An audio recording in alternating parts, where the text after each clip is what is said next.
最近很多媒体就报道说，你从以色列去攻击伊朗，你在这个俄乌战争的状况，他们都说这个对中国来讲非常压力之大，因为看了这个状况，你到底敢不敢侵犯台湾？你要这个算盘多打几圈。特别刚刚讲的俄乌战场上面，不是 F-16进去了吗？F-16进去之后，出现了一个非常有趣的现象，就是现在在空中的苏34越来越少了。搞了半天，这个苏34竟然被 F-16哦，这个 F-16是一个非常老旧的飞机哦。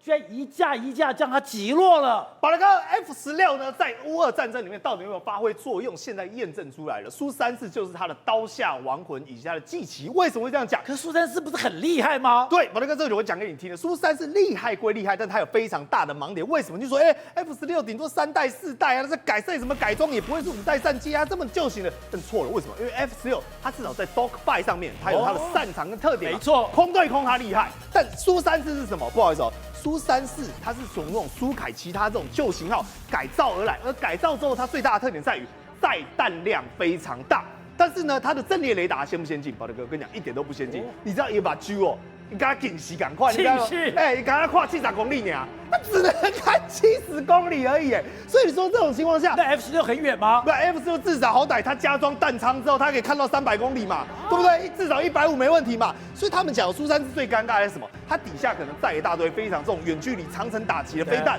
弹道飞弹，对空对空、空对地。但有一个最大的问题哦，你看哦，它可以飞4000公里，但不好意思，它根本就看不到啊，你看不到敌人，所以他们俗称这个叫做鸭嘴兽。这个鸭嘴兽，宝德哥，你有没有仔细看它的弹仓？它的我们讲的驾驶舱这边叫近视眼。你更稀啦，他根本就看不到，所以这个情况下呢，所以本来苏34出来了以后，它是什么？它是当代被认为非常强的战轰机，我有战斗机跟轰炸机的功能，我可以载大量的弹药，而且刚才讲我是可以跟 F-15来对敌的，我可以等于说我可以肆虐对手的，就没有想到2008才正式服役哦，就没有想到你这个再上去哦，被 F-16盯上了以后。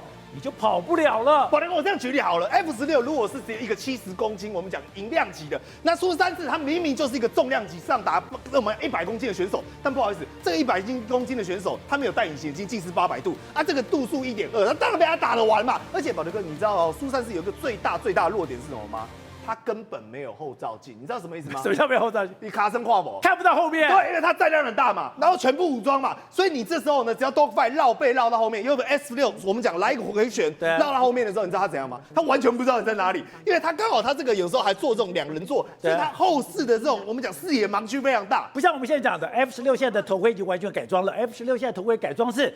它是360度的视野了，对，等于就是说，即便你全部武装、量级再重，但是你有非常大的盲点，雷达不好，然后我们讲，只要敌人绕背到你后面呢，你根本手无招架之力。所以这个时候呢，我们讲是俄罗斯亲自验证的，不要说又是乌克兰自己讲，是俄罗斯自己跑出训道说，哎呀，我们非常的哀悼，我们损失了一架苏34，在那边悼念。那你不就刚好验证，你们真的被 F-16打下来吗？不是，而且他们现在已经被打下6架了。对，各位，而且是每天都在掉哦。等于就是说，以前苏34他没有对手嘛，顶多遇到一些米格机、老旧机，但只要有一些正规正常 F-16的军种，这时候大家一直在讨论说，哎呀 ，F-16的飞行员呢，才经过这么短的时间训练，有没有办法因应乌俄这种高强度战争？事实上证明，绝对有办法因应，因为即便 F-16它是属于这种老旧战机，但经过改装以及经过现代化模组的训练之后呢，它还是有一战的可能。好，体会，我们刚才《纽约时报》就做了一篇报道，就是如果你今天看到了以色列千里奔袭攻击伊朗，而伊朗所有的遏制武器都英雄无用武之地的话，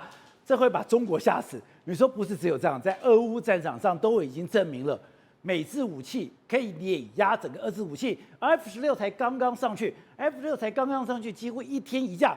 把苏凯34打着玩的。对，苏34来讲的话，是俄罗斯在自己使用的，其实他没有再输出到其他国家。他不卖人的，他没有卖人的，就像美国 F-22一样，他不卖人的。不卖人的原因是通常是比较好的会留在这里，也避免说它的高科技外流到其他国家去。所以其实苏34如果照道理讲的话，应该算是俄罗斯境内来讲算不错的这样的一个战机哦。但是它是属于重型的，所以它的灵敏度来讲的话，再加上它的所谓的雷达等等相关的系统来讲的话，比不上现在的西方国家了。所以现在 F-16来讲的话，是追着它打，那它根本就没办法回击。苏34的 muscle 强不强？强。速度快不快？快。奔袭的距离远不远？远。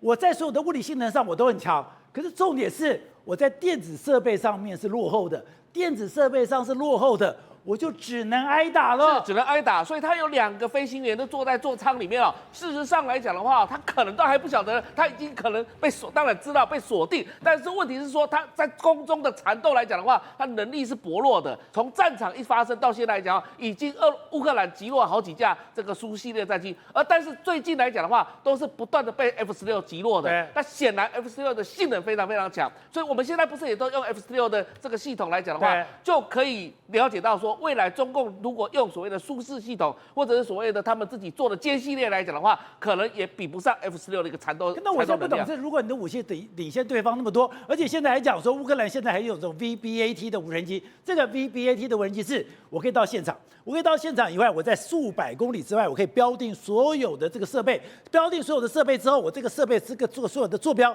回传到刚刚讲100、200后面的海马斯火箭弹或任何东西。他看都不用看，坐标收到，嘣的一按就直接打了。可是美国为什么要在这种东西上不断卡着乌克兰呢？是因为这种东西如果真的给放开给乌克兰的话，不好意思哦，可能不小心打到莫斯科去也不一定。所以我的意思是说，因为这种东西，如果说你使用得当的话，100-200的这个距离，100-200的距离，你知道从乌克兰边境到莫斯科才300公里而已。那如果真的是放手让乌克兰整个大开杀戒的话，那不得了了。那西方科技武器全部进到这个俄罗斯上，它不是军事问题了，它就变成政治问题了。那如果这样子的话，它这些高科技的目的就是要让乌克兰能够维持住它目前的一个状态。然后牵制住俄罗斯，但是问题是你也不能赢，你也不能把俄罗斯整个击溃吧？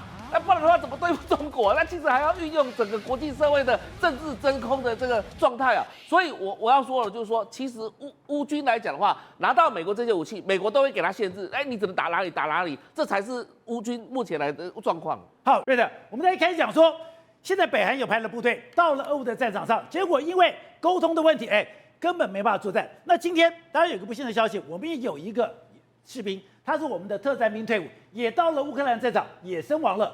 你跟他经过2年的一个互通，我们第一个非常好奇是台湾所受的这个所谓的特战的训练，到了这种国际的战场上，你到底能不能用？而这种战争的真实面貌到底是什么？宝杰，你现在那个刚刚荧幕上面的这些讯息啊，就是2年前的2022年10月15号呢，那么来自于高雄的吴宗达，外号叫阿达，透过脸书讯息在哈尔可夫跟我联络，我们整整联络了2年呐。那么为什么呢？因为他知道在电视上知道我是这个特战老兵退伍啊，是政战特警队退伍。他跟你联络的时候，他说我们今天早上收到通知，我们整个营的突击队要前往俄罗斯库斯克作战。我这个小队的台湾人有3个。我告诉各位，所以世上有蛮多台湾的这些年轻人啊，他们大部分都是特战部队退伍以后呢，他们自愿到那个地方去的。那么他们不是一开始就是雇佣兵的，为什么呢？一开始是加入国际志愿军，就是所谓的国际军团嘛，有10几个国家，然后呢来到了这个的乌克兰了以后呢，因为基本的英文的沟通能力是 OK 的，所以阿达他的英文不是非常好，但是沟通是没有问题，包括一些军事术语来自于，其实我告诉各位啦，里面有来自于美国的，有来自于英国的，有来自于西班牙的。他还很高兴传给我一张他跟他小队里面那个西班牙的战士他的同袍一起合照，他那个西班牙同袍说透过我那个 YT 的电视还认识我，你知道吗？所以呢，你就知道这2年来我们不断的透过沟通啊，我都叫他特别要小心，为什么呢？因为各位要知道，在前线第一线，那么那是血淋淋、赤裸裸的战场啊，那么真的跟你我在看电影、看电视是不一样的。所以事实上，在去年，他就在一次执行，他们是属于侦察大队夜间突击，然后呢，他在执行突击的时候呢，炮弹砰的过来，轰过来，砰炸开了以后，腿部就中弹了。腿部中弹了以后呢，由他的同事们扛着，然后回来了以后，后来辗转回到台湾来养病。所以在今年7月2号的时候呢，重新再回到这个乌克兰的战场啊。他是后来才签了7年的这个所谓的从本来志愿军国际兵团，后来才成那个签了一个7年的雇佣兵。他还把那张他跟乌克兰政府签的那个契约传来给我看，你知道吗？我告诉各位，还好有签这一张啊，要不然他的家属连抚恤金都拿不到，你知道吗？那么他不断的在出勤的时候呢，他们其实不是像我们想象中说啊，就随随便便像北韩军官一样，北韩这些士兵一样，就把他丢到前线去当炮灰，没有。他们还真的有训练啊？为什么呢？还有来自于各地的军官去训练，比如说他们今年，那么在9月以前啊，整整8个礼拜的这个突击训，为什么？因为要深入俄罗斯去啊。他们要深入俄罗斯去，他是打库斯克的，对，所以他整个营有好几百个人都是突击队。那么突击队呢，训练了8礼拜以后，他那天很高兴跟我讲，他们要到库斯克去了。我还特别跟他讲说，你要特别小心你的安全，因为你要深入到俄罗斯的境内去了嘛。因为现在俄罗斯有了北韩军团呢，有了这个等于相关的这个，他们正在想办法这个等要还击啊。我跟你讲，熊江波天龙，北韩士兵没有高科技，没有无人机，但是他们是特战部队。所以呢，一旦他们半夜的时候跟你打突击训的时候呢，要非常非常的小心呐。那么他还蛮兴奋的。后来在10月20号的时候传给我，他们抓到了年轻的北韩士兵，抓北韩士兵了。10月20号其实就抓到了那个北韩士兵，抓到了那个北韩的年轻的士兵啊。瑞德哥，我们抓到北韩士兵了，没有错，这是他那个等于说直接传来给我的，等等啊，我不断的跟他耳提面命跟他讲说，那么在前线一定要小心。他有个非常大的特征，把我们的青天白日满地红的国旗带到战场，然后出击前一定跟国旗敬礼，然后他的这个等于胸前呢有一个4方形的，有一半是国旗，有一半是乌克兰的这个等于国旗啊，背章也是这样子，所以他是一个很爱国的，他是为了要去打这个等于说这个俄罗斯的，然后呢去了以后，告诉各位。他这次遇到什么？他这次遇到，事实上他出警前还拍下最后的一个这个的影带跟相关的画面呢。宝杰，你知道他们是所谓的夜间侦察大队嘛？他们运气不好，为什么呢？情报错误，本来以为只会遇到小股的这个俄罗斯，他们遇到大队的俄罗斯的这个炮兵啊，还有相关的部队，甚至有狙击手，一发1-2洞炮，砰的就倒在射过来以后，就在他们面前炸开。有一位他旁边的这个等于说相关的这个战士啊，嘴唇就直接被炮弹削掉。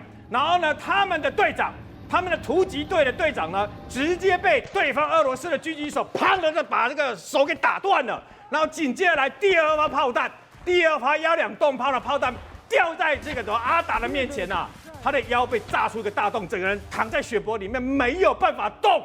那旁边的人也没办法救，你知道为什么吗？因为几十发的炮弹全部都过来了。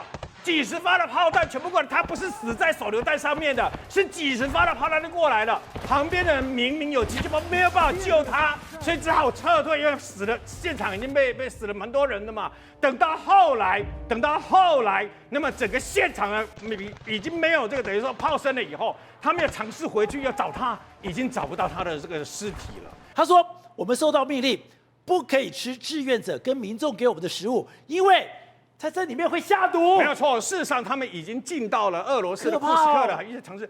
他们的长官特别跟他讲，包括老百姓啊，说：“哎呀，这个要欢迎你啊，干什么？丹湖飘逸迎王师吗？”对，那个什么老百姓送东西干什么？他不可以，为什么？因为俄罗斯叫这些这个等于阿兵哥扮成老百姓，然后送给你食物里面下毒啊。他们乌克兰的这个等于说相关的部队里面，有人就因为吃了以后被毒死啊。所以呢，事实上。在前线里面，没有人是天生的。我跟你讲，没有人不怕死啦。但有些人对他来讲，在战场上，战场就是他最大的这个等于说人生奋斗的目标。所以他跟他家人讲，他也知道很可能有一天会战死在乌克兰战场，但是死得其所，就不要来找我了。就没想到，我非常的震惊。我那天看到这个新闻的时候，非常的痛心跟震惊。但是至少，那么他死在自己愿意去付出的乌克兰战场上。